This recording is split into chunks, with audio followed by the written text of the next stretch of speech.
You know that feeling when someone's so confident they're untouchable that they literally film themselves committing crimes?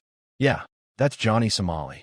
And after months of watching this train wreck unfold in South Korea, it's becoming crystal clear that this isn't just a legal hiccup or a temporary setback.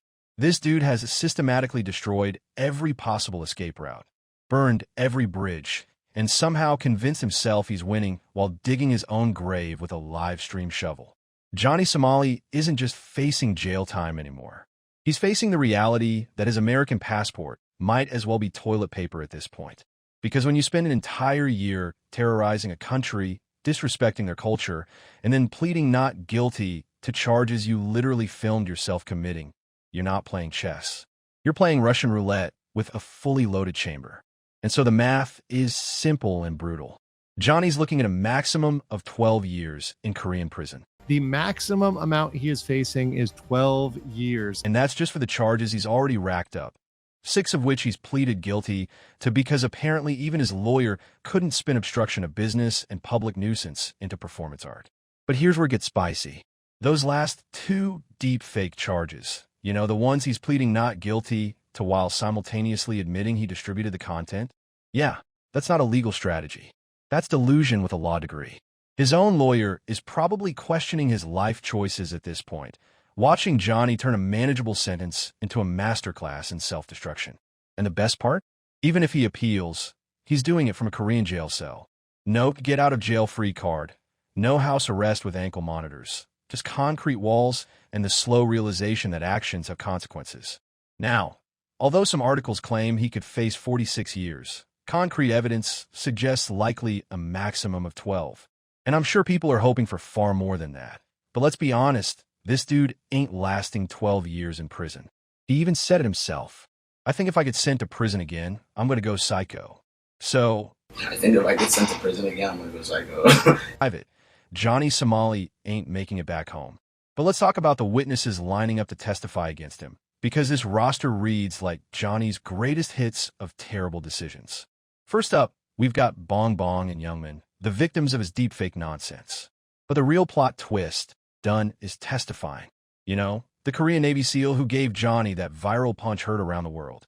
The same guy Johnny immediately snitched on despite claiming he doesn't rat out anyone. So much for that street code. Right now, Dunn gets to sit in court, look Johnny dead in the eye, and tell a judge exactly what kind of person terrorizes women for content. And unlike Johnny's usual victims, Dunn isn't scared of some wannabe influencer with a persecution complex. This dude has been through underwater demolition training. Johnny's Twitter tantrums aren't exactly intimidating, and the irony is suffocating.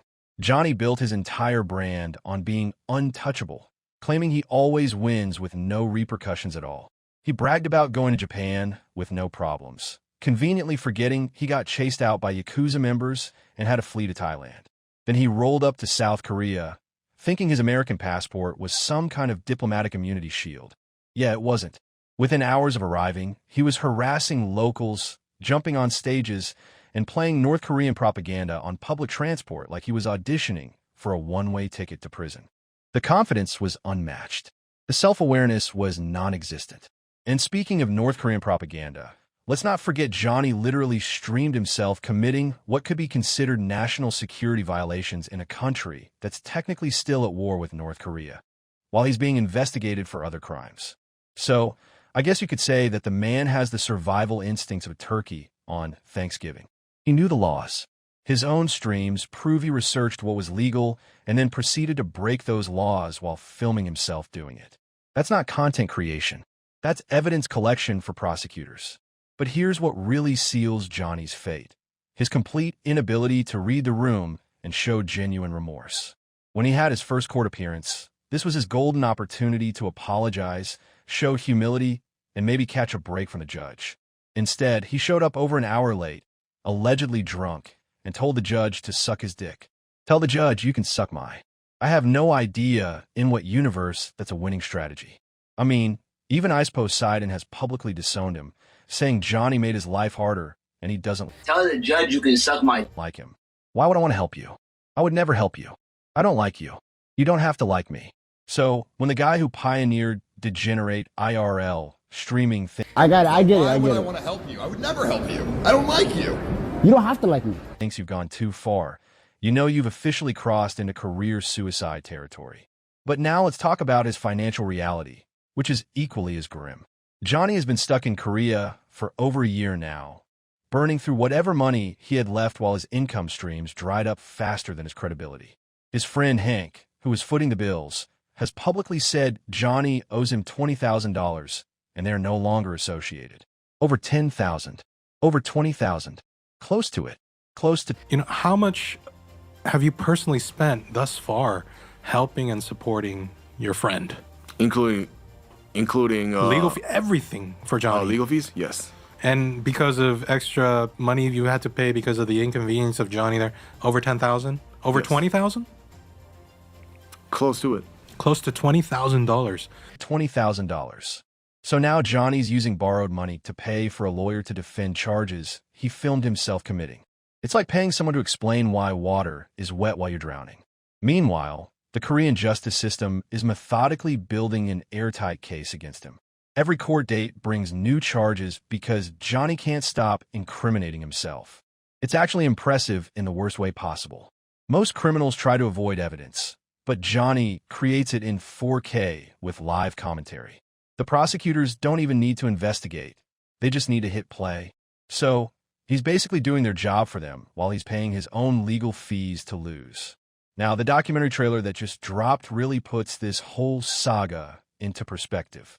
Watching Johnny's journey from wannabe ice Poseidon clone to international incident is like watching someone speedrun career destruction.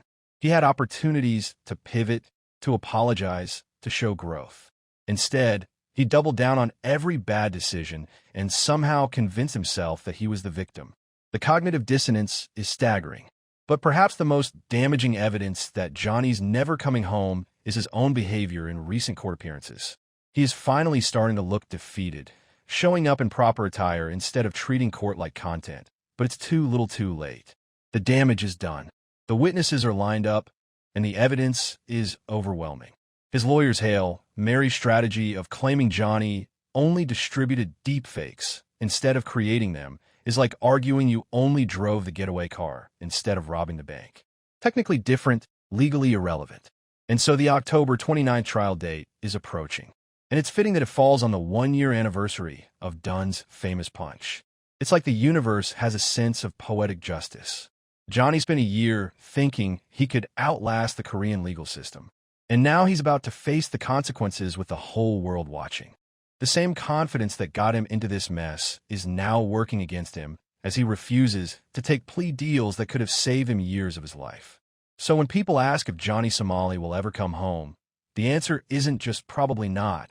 It's why would he want to? He's burned every bridge, alienated every ally, and turned his name into a cautionary tale. Even if he serves his time and gets deported, he's returning to a country where his legacy is being the American who got humbled by the Korean justice system and cried about it online. That's not a homecoming. That's a permanent reminder of how spectacularly someone can destroy their own life for content that no one even wanted to watch.